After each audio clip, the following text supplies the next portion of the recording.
My interior left the chat, But today comes back.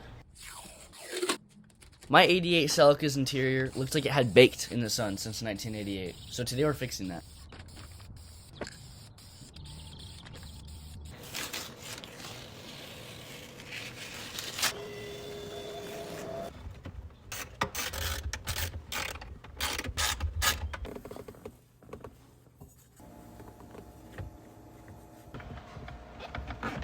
I love Japanese engineering, but why did Toyota use 3 different types of bolts in the glove box?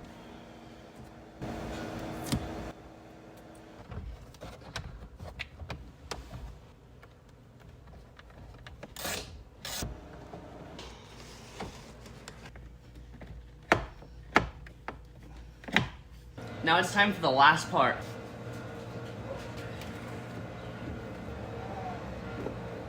We made progress, but my dash is still that color. Yeah, green. We have 3 options. We can vinyl paint it, Alcantara wrap it, or flock it. Comment which ones I should do. Wrong answers only.